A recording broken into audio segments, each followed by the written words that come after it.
अगर आप शरीर के स्वाभाविक चक्र पर ध्यान दें तो मंडल नाम की एक चीज होती है। हर 40 से 48 दिनों में सिस्टम एक चक्र से गुजरता है।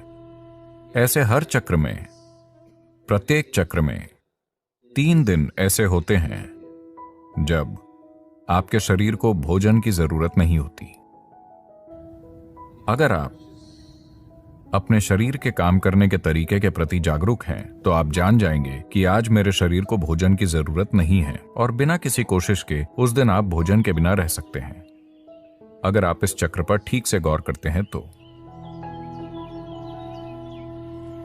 अगर यह जागरूकता मौजूद नहीं है कि वो कौन सा दिन है, तो उसके लिए भारत में एक दिन तय किया गया है जिसे एकादशी कहते हैं। इसका मतलब है पूर्णिमा से 4 दिन पहले और अमावस्या से 4 दिन पहले लोग खाना नहीं खाते। वो सुबह उठते हैं, कोई नाश्ता नहीं, कोई लंच नहीं, सूरज डूबने के बाद ही वो एक बार भोजन करते हैं। इसका उद्देश्य है सिस्टम को अपना तालमेल ठीक करने की अनुमति देना। अगर आप ये छुट्टी देते हैं तो यह आपकी सेहत के लिए और आपके शरीर के काम करने के तरीके के लिए बहुत अच्छा होगा, क्योंकि खुद को ठीक करने के लिए सिस्टम को वो समय चाहिए। हर दिन भोजन, ये शरीर के लिए बहुत मेहनत का काम है। इसे थोड़ी छुट्टी दीजिए। अगर आप उपवास नहीं कर पा रहे तो एक दिन आप कुछ हल्का ले सकते हैं, शायद सिर्फ फलों का रस या कुछ और जो सिस्टम के संभालने के लिए ज्यादा हल्का है। निश्चित रूप से आपका शरीर बहुत आभारी होगा। हाँ, हर दिन इसे पके हुए भोजन से लादना अच्छी बात नहीं है। तो इसका आध्यात्मिक महत्व क्या है? क्योंकि ये एक सफाई है। अगर आपका सिस्टम जीवंत नहीं है तो आपको कुछ भी आध्यात्मिक करने की इच्छा नहीं होगी। आप सुस्त महसूस कर रहे हैं। For a meditator, the biggest enemy is sleep. एक ध्यान करने वाले के लिए उसकी सबसे बड़ी दुश्मन नींद है। यहाँ आंखें बंद करके बैठना और पूरी तरह से सतर्क रहना, इसके लिए कुछ और ही चाहिए। ज्यादातर लोगों के लिए अगर वो आंखें बंद करते हैं तो सो जाते हैं। तो यहाँ बंद आंखों के साथ बहुत सतर्क रहते हुए बैठने के लिए शरीर में एक स्तर की जीवंतता की जरूरत होती है। तो इस जीवंतता को पैदा करने के लिए हम इस पर गौर करते हैं कि कैसे खाएं, क्या करें, कितना खाएं, ये सारी चीजें। ये आध्यात्मिक नहीं है, लेकिन इससे सही किस्म का शरीर तैयार होता है। अभी अगर आपका शरीर बहुत सुस्त महसूस कर रहा है, मैं आत्मज्ञान की बात कर रहा हूं, तो क्या करें, है ना? तो इसे जीवंत और सतर्क रखना और शरीर को दर्द और समस्याओं से मुक्त रखना महत्वपूर्ण है, क्योंकि सिर्फ तभी आप किसी बड़ी चीज की तलाश करेंगे। अभी आपके पैर में दर्द है, बहुत ज्यादा दर्द है, भगवान प्रकट होते हैं, आप क्या मांगेंगे? पैर का दर्द चला जाए, आया ना? आप और क्या मांगेंगे? आप इतना ही मांगेंगे, है ना? क्योंकि शरीर आपके ऊपर इस तरह की ताकत रखता है। जब तक आप इसे एक स्तर की सहजता में नहीं रखते, यह हर दिशा से आप पर हावी रहता है कि नहीं?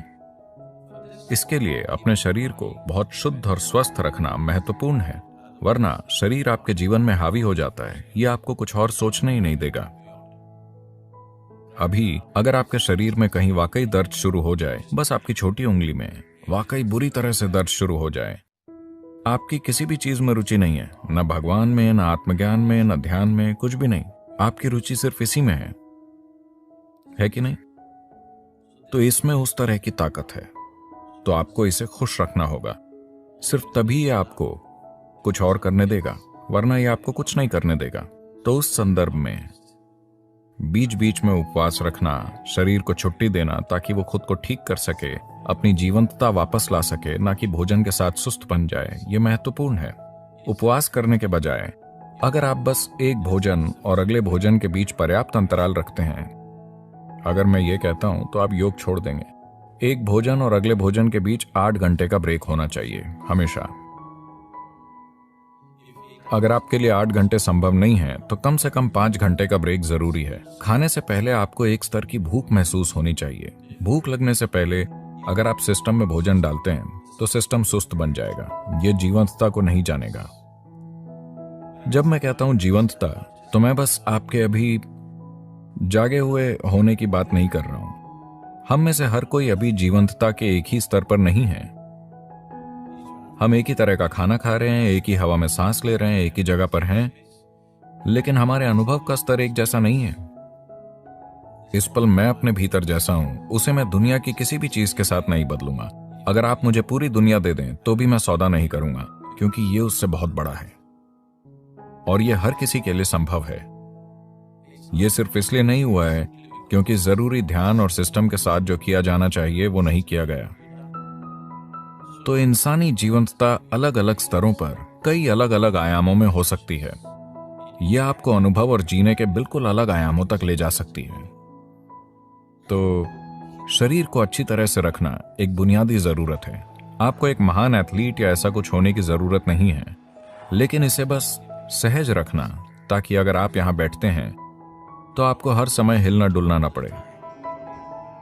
अगर आप यहां बैठें तो अगले कुछ घंटों तक आप बस यूं ही बैठ सकें, एक फटते हुए ब्लैडर या भूख से तड़पते पेट या यहां वहां होते दर्द से परेशान हुए बिना। अगर आप यहां बैठें तो आप आराम से हों। बस इतनी सहजता शरीर में आनी चाहिए।